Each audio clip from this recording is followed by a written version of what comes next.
In today's video, I'm going to teach you how to delete an Exness account. If you no longer want to use your Exness personal area, the process is fairly straightforward, but it's important to go carefully so you understand what you're confirming before you complete the final action.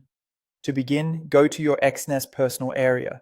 This is the main dashboard where you manage your trading account, profile, and account settings. Once you're signed in, take a moment to make sure you're in the correct account area before moving forward, since account termination is a sensitive action. From there, click on Settings. You'll usually find this in the main navigation area of your personal area. The Settings section is where Exness keeps the options related to your profile, preferences, and account management features.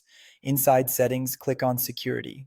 This section is specifically focused on protecting your account and giving you access to important controls related to login devices and account safety. Since deleting or terminating an account is considered a security-related action, this is where you'll need to go next. Once you're on the security page, look for the device and account security section. Open that area to see more advanced options connected to your Exness personal area. This is the section that contains the control for closing or terminating the account.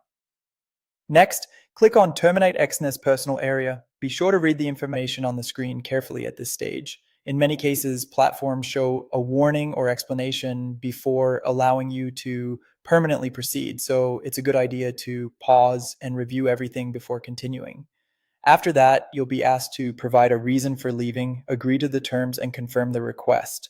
Complete the reason field as required, check the box to confirm that you understand the terms, and then submit the confirmation to proceed with terminating the account. As a general tip, before you finalize this, make sure you no longer need access to anything associated with that personal area.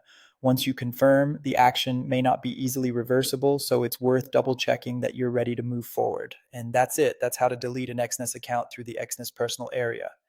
If you're following along, just take your time with the confirmation screen and make sure every detail is correct before you finish.